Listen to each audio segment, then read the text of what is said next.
시사인터뷰 오늘 듣고 계신 시각 8시 7분 40초 지나고 있습니다. 현대산업개발이 광주 화정 아이파크 해체 공사를 이제 시작하려고 합니다. 해체 공사만 하는데 약 2년 정도 진행된다고 합니다. 2025년 상반기 중에 완료될 예정이라고 하는데 일단 그 2년 가까운 시간 동안 주변 상인들, 시민들은 또 걱정이 또 큽니다. 이게 과연 안전할지 관련된 내용을 광주대학교 건축공학부의 송창현 교수와 함께 자세하게 나눠보도록 하겠습니다. 안녕하십니까? 예, 안녕하십니까? 네. 사고 난 지 이제 1년 넘어가고 있는데 당시 사고 경위를 좀 얘기를 좀 해주시죠. 작년 1월 11일 오후 3시 반경에 이제 붕괴가 됐지 않습니까? 네. 그러니까 이게 38층까지는 똑같은 그 단면으로 올라가다가 네. 격체 위치가 39층이 게스트하우스였거든요. 그러니까 평면이 틀려지기 때문에 그 중간에 공간이 필요했었습니다. 왜냐하면 배관 소리가 나니까. 그러다 보니까 거기에서 불법 설계 변경이 되어가지고 거기서부터 이제 어떻게 보면 피스톨 역할을 한 거죠. 붕괴됐고 네. 그렇다 하더라도 사실은 동발이만 제대로 했어도 문제가 없었는데 보통 우리가 4-6이라고 하거든요. 네. 여름에는 한 4계층의 동발을 전치해야 되고 겨울에는 한 6계층을 전치를 해야 되는데 어찌됐건 이 공사 기간이 한 2달 정도 계속 지연이 되고 있었거든요. 그러니까 그 2달 정도를 따라잡으려고 하다 보니까 속도전을 할 수밖에 없었고 그러다 보니까 후속 공정인 설비라든가 이런 것들이 따라와야 되기 때문에 이 동발이가 있어버리면 안 되거든요. 그러니까 좀 무리하게 했던 것 같습니다.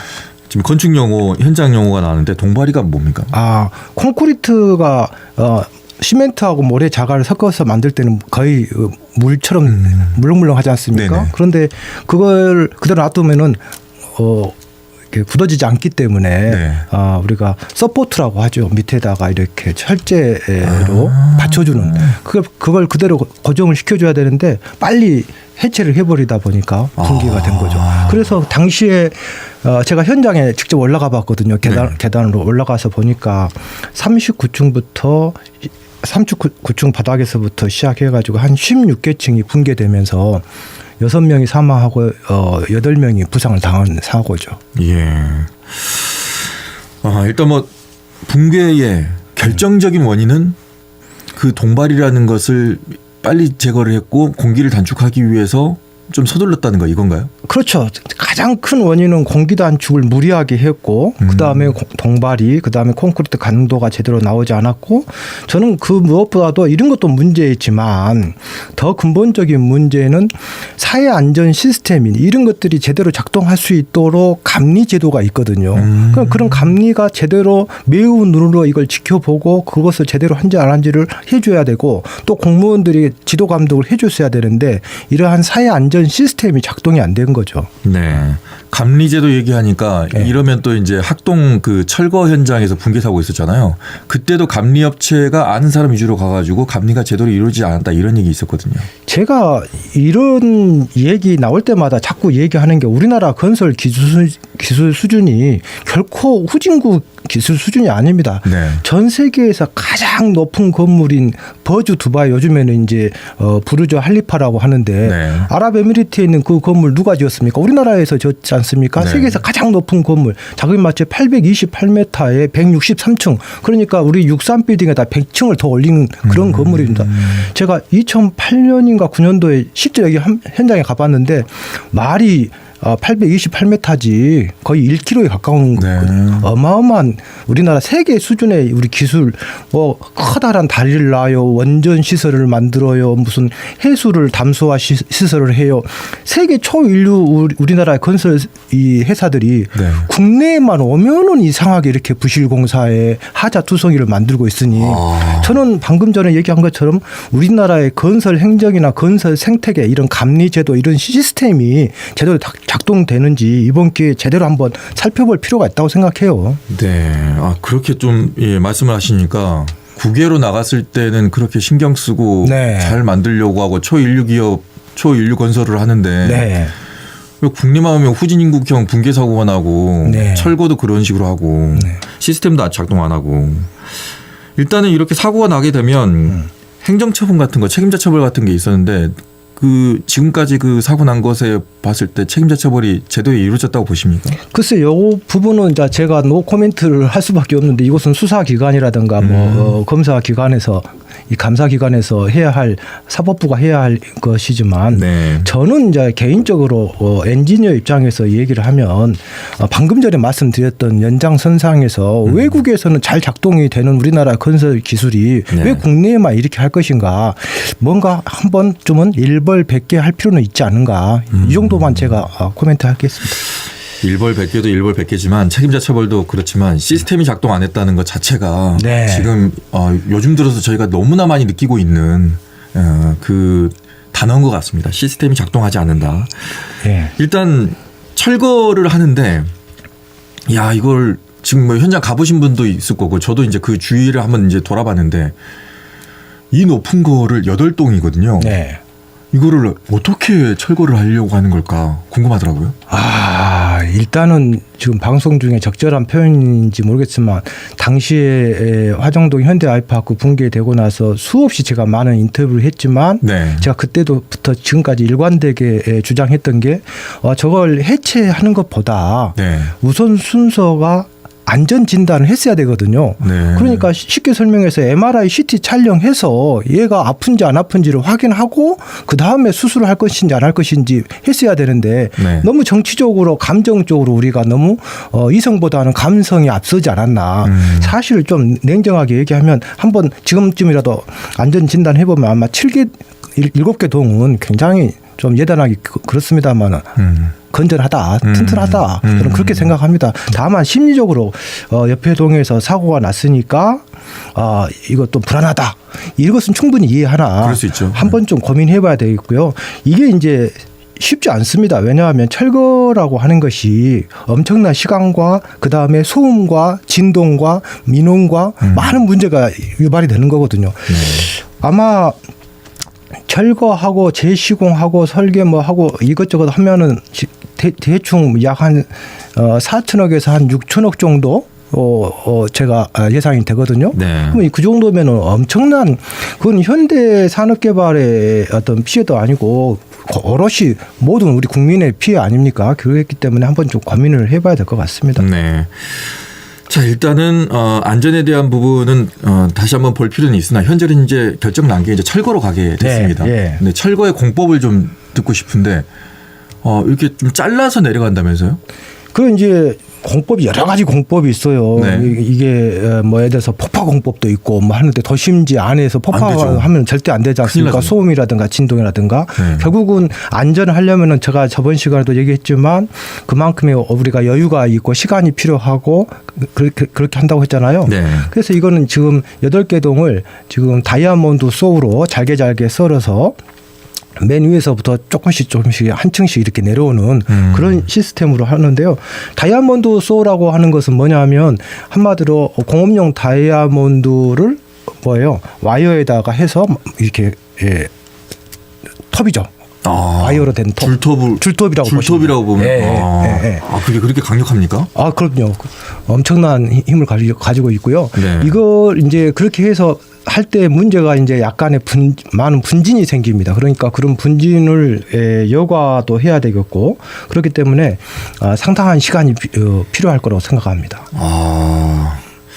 그 분진이 안 나올 수가 없겠네요. 안 나올 수가 없죠. 주위에 있는 그러면 사시는 분들이라든가 상인들 같은 경우에는 대책이 좀 필요할 것 같은데. 그래서 이제 방어 사면을 덮어 씌우는 방식으로 해서 네. 그야말로 실내처럼 이렇게 해서 흡진 장치를 만들어서 해야 되겠죠. 네. 그럼 이제 잘라서 내려올 때 그 자르는 부분을 다 밀폐를 시키고. 흡진 장치를 다 마련을 해서. 야, 이 정도면은 저희가 이제 뭐 2년 정도라고 생각했는데 전문가로 보시기에는 저거 완전 철거가 얼마나 걸릴 것 같으세요? 글쎄 이제 아마 이 기간이라고 하는 것은 네네. 장비를 얼마만큼 투입을 하냐, 그 다음에 야간 작업을 할 거냐 안 할 거냐, 뭐 이런 것들에 따라서 조금씩 틀려지고 또 중간에 어떤 돌발 상황이 항상 또 생길 수가 있기 때문에 저는 한 2년 내외로 보고 있습니다. 2년 내외 정도. 분진 얘기는 어떻게든 대책을 마련해야 된다고 하셨는데 이렇게 그 다이아몬드 와이어 잘라낸다면 뭐 꽝꽝 거린다거나 진동이라든가 소음은 그렇게 크진 않을 것 같은데. 아니요. 이제 전부 다 그렇게 한 게 아니고 그 코어 부분만 다이아몬드 소음, 기둥 부분만 그렇게 하게 하고 나머지 부분은 압색이라고 하고 집게처럼 이렇게 생긴 것으로 맨 위에서부터 조금씩 잘라 내려오는 거예요. 아, 그럼 소리가 안 날 수가 없겠네요. 나옵니다. 예. 아, 저희가 그러니까 지금 뭐 다이아몬드 와이어 공법이 좀 생소한 용어만 지금 저희가 들었지 일반 철거에서 나오는 방식은 그대로 들어가네요. 네, 그렇습니다. 예. 아, 이 부분도 좀 챙겨야 되지 않을까. 옆에 지금 거기 왜냐면 거기가 차량 이동도 많아요. 맞습니다. 차량 이동 많죠. 터미널 있죠. 옆에 상가 있죠.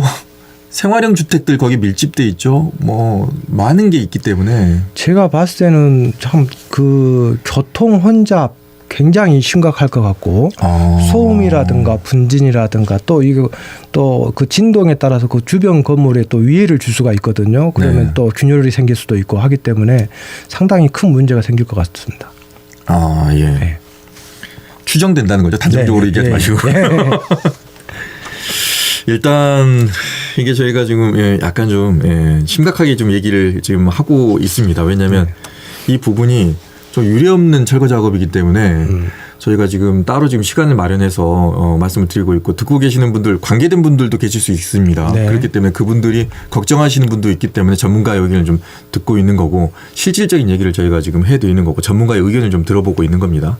근데 이게 재난안전이라고 하는 것은 네거티브 어프로치라고 저희들이 늘 얘기하고 있기 때문에 뭔가 미흡하고 불안전한 것에서 사고가 나기 때문에 이러한 것들을 사실 방송에서도 미리 얘기하는 것도 굉장히 중요하다고 생각해요. 그래서 관계 당국이나 관계자들이 전문가들을 최대한 활용해서 이런 문제점들을 하나하나 같이 해결해 나가야 되겠죠.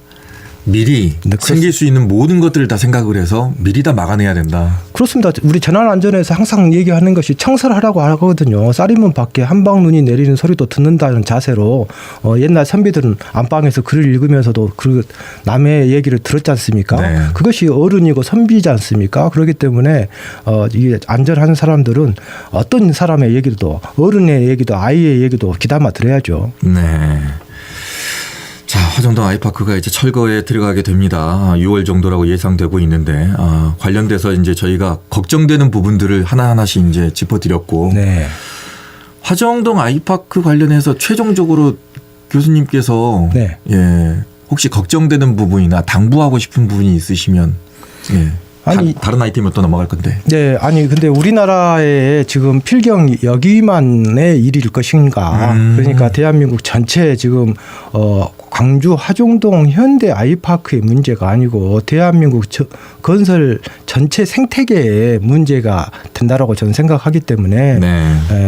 국토부라든가 지자체에서 이런 거에 대해서 지금 이번에 지금 행정안전부에서 국가안전대진단 또 실시하고 있거든요. 그런데 이거를 너무 국가안전대진단을 너무 짧은 시간에 너무 많은 것을 공부하려고 하지 말고 점검하려고 하지 말고 선택과 집중을 해서 그 어떤 문제점들을 어떤 추세를 파악하는 데 목적을 둬야 되는데 너무 정량적인 쪽으로 가려고 하니까 문제인 것 같아요. 네.